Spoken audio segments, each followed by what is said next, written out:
अथ नमक प्रश्न प्रारंभः। ओम नमो भगवते रुद्राय।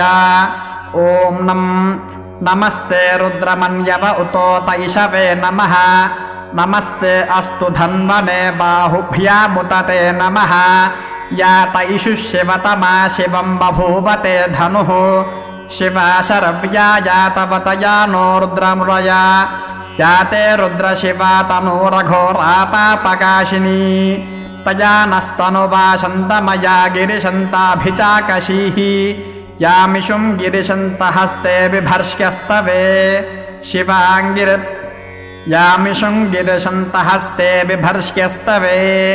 शिवाङ्गिरित्रताङ्कुरुमाहिगुंसीः पुरुषं जगतो। शिवेन वचसा त्वा गिरिशाच्छा वदामसि।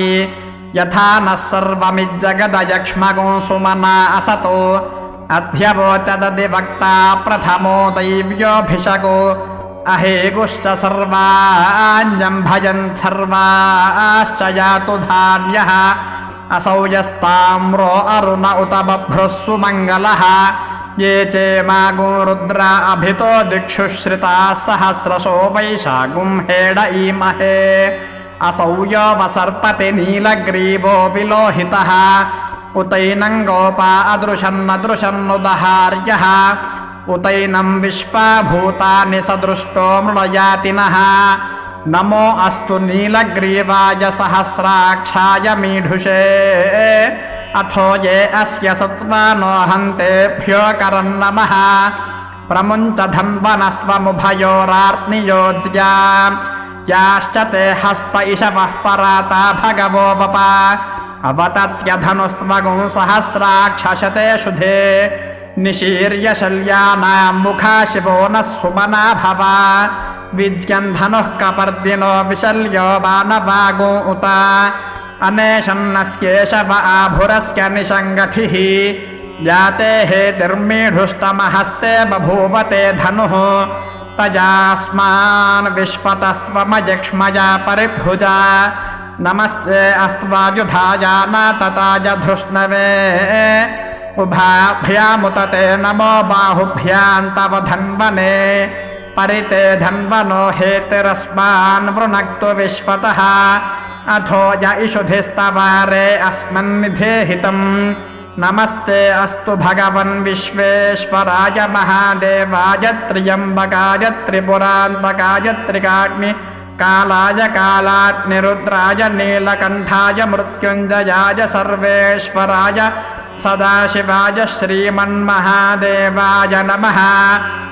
नमो हिरण्यबाहवे सेनान्ये दिशाञ्च पतये। नमो नमो वृक्षेभ्यो हरिकेशेभ्यः पशूनां पतये। नमो नमः सस्पिञ्जराय द्विषेमते पथीनां पतये। नमो नमो बभ्लुषाय विव्याधिनेन्नानां पतये। नमो नमो हरिकेशायोपवीतिने पुष्टानां पतये। नमो नमो भवस्कहेत्की जगतां पतये। नमो नमो रुद्राय तताविने क्षेत्राणां पतये। नमो नमः सूताय हन्त्याय वनानां पतये। नमो नमो रोहिताय स्थपतये वृक्षाणां पतये। नमो नमो मन्त्रिणे वाणिजाय कक्षाणां पतये। नमो नमो भुवन्तये वारिवस्कृताय औषधीनां पतये।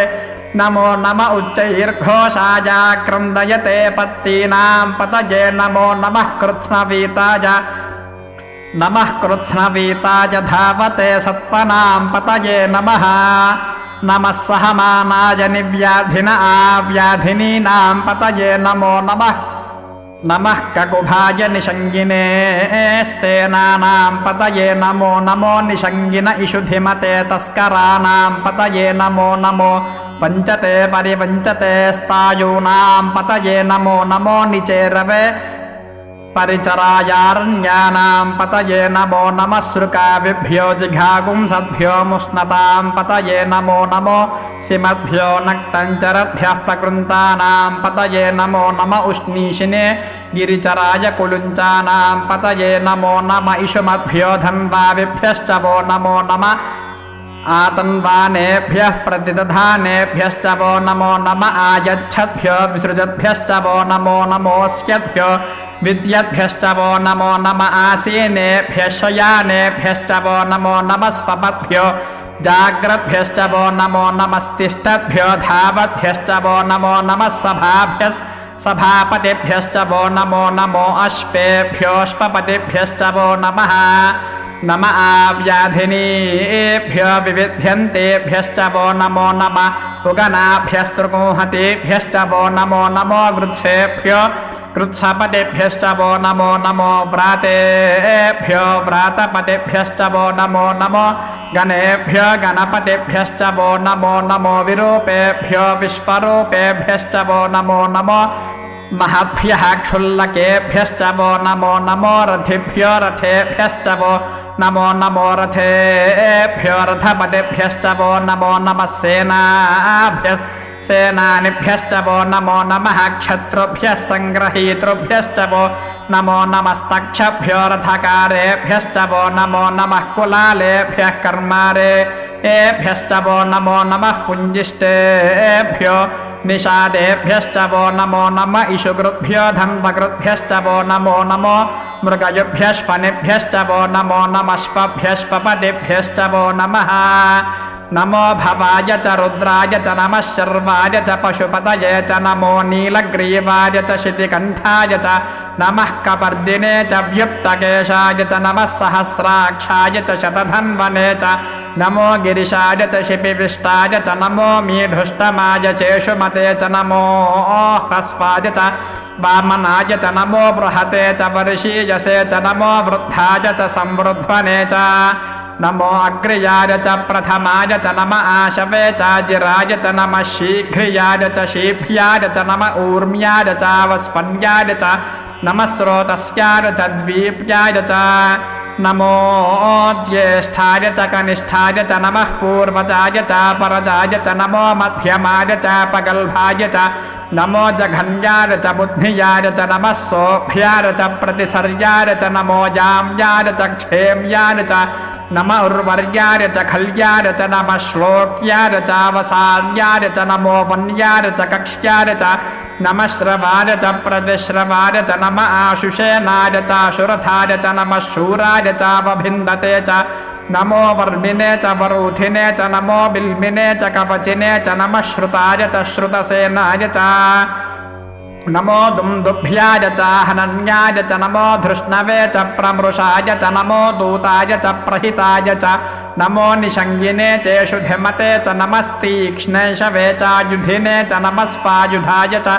सुधन्वने च नमः श्रुत्याय च पथ्याय च नमः काट्याय च नीत्याय च नमः सूद्याय च सरस्याय च नमो नाद्याय च वैशन्ताय च नमः कूप्याय च वट्याय च नमो वश्याय च वर्ष्याय च नमो मेघ्याय च विद्युत्याय च नम ईध्र्याय च तप्याय च नमो वात्याय च रेश्मियाय च नमो वास्तव्याय च वास्तुपाय च नमः सोमाय च रुद्राय च नमस्ताम्राय च अरुणाय च नमः शङ्गाय च पशुपतये च नम उग्राय च भीमाय च नमो अग्रे वधाय च दूरे वधाय च नमो हन्त्रे च हनीयसे च नमो वृक्षेभ्यो हरिकेशेभ्यो नमस्ताराय नमः शम्भवे च मयोभवे च नमः शङ्कराय च मयस्कराय च नमः शिवाय च शिवतराय च नमस्तीर्थ्याय च कूल्याय च नमः पार्याय च वार्याय च नमः प्रतरणाय चोत्तरणाय च नम आतार्याय च लात्याय च नमः शष्प्याय च फेन्याय च नमः सिगत्याय च प्रवाच्याय च नम इरण्याय च प्रपथ्याय च नमः किगुंशिलाय च क्षयनाय च नमः कवर्दिने च पुलस्तये च नमो गोष्ठ्याय च गृह्याय च नमस्तल्प्याय च गेह्याय च नमः काट्याय च गह्वरेष्ठाय च नमो हृदयाय च निवेश्याय च नमः पागुंसव्याय च रजस्याय च नमः शुष्याय च हरित्याय च नमो लोप्याय च लप्याय च नम ऊर्व्याय च सूर्म्याय च नमः पर्ण्याय च पर्णशद्याय च नमोपगुरमानाय च भिघ्नते च नम आख्यदते च प्रख्यदते च नमो वह्किरिकेभ्यो देवानागो हृदयेभ्यो नमो विक्षीणकेभ्यो नमो विचिन्वत्केभ्यो नम आनिर्हतेभ्यो नम आमेवत्केभ्यः द्रापे अन्धसस्पते दरिद्रन्नीललोहिता येषां पुरुषाणामेषां पशूनां माभेर्मा रोमो येषां किञ्चनामभवतो जाते रुद्रशिवा तनोः शिवा विश्वाः भेषजी शिवा रुद्रस्य भेषजी तया नो मृडजीवसे इमागो रुद्राय तपसे कपर्दिने क्षयद्वीराय प्रभरामहे मतिम् यथा नश्यमसद्विपदे चतुष्पदे विश्वं पुष्टं ग्रामे अस्मिन्ननातुरम् मृडानो रुद्रो तनो मयस्कुर्धि क्षयद्वीराय नमसा विधेमते यच्छञ्चयोश्च मनुराजचे पिता ततस्क्याम तव रुद्रप्रणीतौ मानो महान्तमुत मानो अर्भकं मान उक्षन्तमुत मान उक्षितम् मानो वधेः पितरं मोत मातरं प्रयामानस्तनुवो रुद्ररीरिषः मानस्तोकेतनये मान आयुषि मानो गोषु मानो अश्वेषु रीरिषः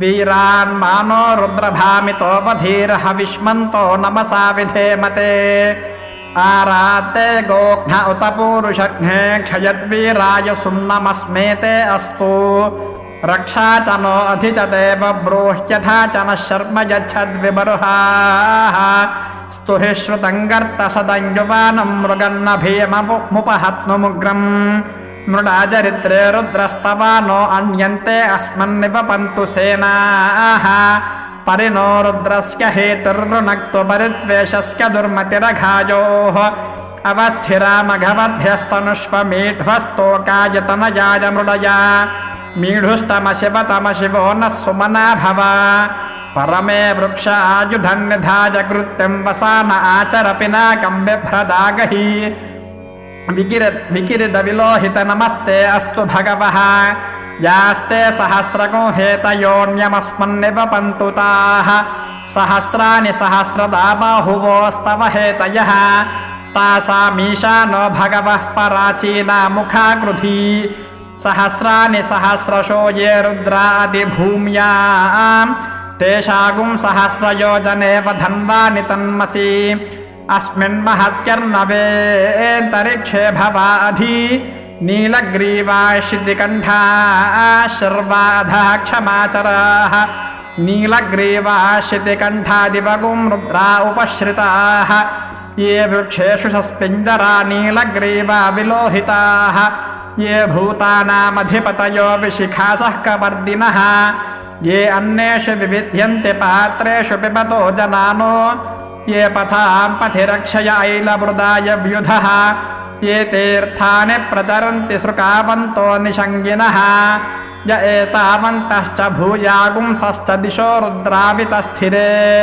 तेषागुं सहस्रयोजने वधन्वानि तन्मसि नमो रुद्रेभ्यो ये पृथिव्यां येऽन्तरिक्षे ये दिवि येषामन्नं वातो वरुषमिषवस्तेभ्यो दश प्राचीर्दश दक्षिणा दश प्रतीचीर्दशोदीचीर्दशोर्ध्वा स्तेभ्यो नमस्ते नो मृयन्तु ते यन्विष्मो यश्च नो द्वेष्टितं वोजम्भे दधामि त्र्यम्बकं यजामहे सुगन्धिं पुष्टिवर्धनम् उर्वारुकमिव बन्धनान् मृत्योर्मुक्षीयमामृतातु यो रुद्रो अग्नो यो अप्सु य ओषधीषु यो रुद्रो विश्वा भुवना विवेश तस्मै रुद्राय नमोऽस्तु ॐ एते सहस्रमयुतं पाशामृत्योमर्त्याय हन्तवे तान् यज्ञस्य मायया सर्वान् वयजामहे मृत्यवे स्वाहा मृत्यवे स्वाहा प्राणानां ग्रन्थिरसि रुद्रो मा विशान्तकः तेनान्नेनाप्यायस्व नमो रुद्राय विष्णवे मृत्युर्मे पाहि सदाशिवो ॐ शान्तिः शान्तिः शान्तिः अथ च मगप्रश्नप्रारम्भः ॐ अग्ना विष्णु सदोषसे मा वर्धन्तु वाङ्गिरः द्युम्नैर्वाजेभिरागतं राजश्च मे प्रसवश्च मे प्रयतिश्च मे प्रसिद्धिश्च मे भीतिश्च मे क्रतुश्च मे स्वरश्च मे श्लोकश्च मे श्रावश्च मे श्रुतिश्च मे ज्योतिश्च मे सुवश्च मे प्राणश्च मे पानश्च मे व्यानश्च मे सुश्च मे चित्तञ्च म आधीतञ्च मे वाक्च मे मनश्च मे चक्षुश्च मे श्रोत्रञ्च मे दक्षश्च मे बलञ्च म ओजश्च मे सहश्च म आयुश्च मे जरा च म आत्मा च मे तनूश्च मे शर्म च मे वर्म च मेऽङ्गानि च मे स्थानि च मे परोगुंषि च मे शरीराणि च मे ज्येष्ठ्यञ्च म आधिपत्यञ्च मे मन्युश्च मे भामश्च मेमश्च मेऽम्भश्च मे जेमा च मे महिमा च मे वरिमा च मे प्रथिमा च मे वर्ष्मा च मे द्राघुया च मे वृद्धञ्च मे वृद्धिश्च मे सत्यञ्च मे श्रद्धा च मे जगच्च मे धनञ्च मे वसश्च मे द्विषिश्च मे क्रीडा च मे मोदश्च मे जातञ्च मे च निष्क्यमानञ्च मे सूक्तञ्च मे सुकृतञ्च मे वित्तञ्च मे वेद्यञ्च मे भूतञ्च मे भविष्यच्च मे सुगञ्च मे सुपतञ्च मार्थञ्च मार्धिश्च मे क्लुप्तञ्च मे क्लुप्तिश्च मे मतिश्च मे सुमतिश्च मे शञ्च मे मयश्च मे प्रियञ्च मे नुकामश्च मे कामश्च मे सौमनसश्च मे भद्रञ्च मे श्रेयश्च मे वस्यश्च मे यशश्च मे भगश्च मे द्रविणञ्च मे यन्ता च मे धर्ता च मे क्षेमश्च मे धृतिश्च मे विश्वञ्च मे महच्च मे संविच्च मे ज्ञात्रञ्च मे सूश्च मे प्रसूश्च मे क्षीरञ्च मे लयश्च म अर्धञ्च मे मृतञ्च मे यक्ष्मञ्च मे नामयच्च मे जीवातुश्च मे दीर्घायुत्पञ्च मे नमित्रञ्च मे भयञ्च मे सुगञ्च मे शयनञ्च मे सूषा च मे सुदिरञ्च मे ऊर्च मे सूनृता च मे पयश्च मे रसश्च मे घृतञ्च मे मधु च मे सग्धिश्च मे सपीतिश्च मे कृषिश्च मे वृष्टिश्च मे चैत्रञ्च म औद्भिद्यञ्च मे रजिश्च मे राजश्च मे पुष्टञ्च मे पुष्टिश्च मे विभुच मे प्रभुच मे पहुच मे भूयश्च मे पूर्णञ्च मे पूर्णतरञ्च मे क्षितिश्च मे कूयवाश्च मेऽन्नञ्च मे क्षुच्च मे व्रीहयश्च मे यवाश्च मे माशाश्च मे तिलाश्च मे मुद्गाश्च मे खल्वाश्च मे गोधूमाश्च मे मसुराश्च मे प्रियङ्गवश्च मे नवश्च मे श्यामाकाश्च मे नीवाराश्च मे अश्मा च मे मृत्तिका च मे गिरयश्च मे पर्वताश्च मे सिकताश्च मे वनस्पतयश्च मे हिरण्यञ्च मे यश्च मे सीसञ्च मे त्रपुश्च मे श्यामञ्च मे लोहञ्च मे अग्निश्च म आपश्च मे विरुधश्च म ओषधयश्च मे कृष्टपत्स्कञ्च मे कृष्टपत्स्कञ्च मे ग्राम्याश्च मे पशवारण्याश्च यज्ञेन कल्पन्तां वित्तञ्च मे वित्तिश्च मे भूतञ्च मे भूतिश्च मे वसुच मे वसतिश्च मे कर्म च मे शक्तिश्च मेऽर्थश्च म एमश्च म इतिश्च मे गतिश्च मे अग्निश्च म इन्द्रश्च मे सोमश्च म इन्द्रश्च मे सविता च म इन्द्रश्च मे सरस्वती च म इन्द्रश्च मे पूषा च म इन्द्रश्च मे बृहस्पतिश्च म इन्द्रश्च मे मित्रश्च म इन्द्रश्च मे वरुणश्च म इन्द्रश्च मे त्वष्टा च म इन्द्रश्च मे धाता च म इन्द्रश्च मे विष्णुश्च म इन्द्रश्च मे अश्विनौ च म इन्द्रश्च मे मरुतश्च म इन्द्रश्च मे विश्वे च मे देवा इन्द्रश्च मे पृथिवी च म इन्द्रश्च मे अन्तरिक्षं च म इन्द्रश्च मे द्यौश्च म इन्द्रश्च मे दिशश्च म इन्द्रश्च मे मूर्धा च म इन्द्रश्च मे प्रजापतिश्च म इन्द्रश्च मे अगुंसुश्च मे रश्मिश्च मे दाभ्यश्च मेऽधिपतिश्च म उपागुंसुश्च मेऽन्तर्यामश्च म ऐन्द्रवायवश्च मे मैत्रावरुणश्च म आश्विनश्च मे प्रतिप्रस्थानश्च मे शुक्रश्च मे मन्थी च म आग्रयणश्च मे वैश्वदेवश्च मे ध्रुवश्च मे वैश्वानरश्च मार्दग्रहाश्च मे दिग्राह्याश्च म ऐन्द्राग्नश्च मे वैश्वदेवश्च मे मरुत्वतीयाश्च मे माहेन्द्रश्च म आदित्यश्च मे सावित्रश्च मे सारस्वतश्च मे पौष्णश्च मे पात्नीवतश्च मे हारियोजनश्च मे इद्मश्च मे बर्हिश्च मे वेदिश्च मे धिष्णियाश्च मे श्रुतश्च मे चमसाश्च मे ग्रावानश्च मे स्परवश्च म उपरवाश्च मे धिषवने च मे द्रोणकलशश्च मे वायव्यानि च मे पूतभृच्च माधवनीयश्च माग्नीध्रञ्च मे हविर्धानञ्च मे गृहाश्च मे सदश्च मे पुरोडाशाश्च मे पचताश्च मे बभृतश्च मे स्पगाकारश्च मे अग्निश्च मे घर्मश्च मेऽर्कश्च मे सूर्यश्च मे प्राणश्च मे श्वमेधश्च मे पृथिवी च मे दितिश्च मे दितिश्च मे द्यौश्च मे शक्वरीरङ्गुलयो दिशश्च मे यज्ञेन कल्पन्तावृच्च मे साम च मे स्तोमश्च मे ऋजुश्च मे दीक्षा च मे तपश्च म अर्तुश्च मे व्रतञ्च मे अहोरात्रयोर्वृष्ट्या बृहद्रधन्तरे च मे यज्ञेन कल्पेताम्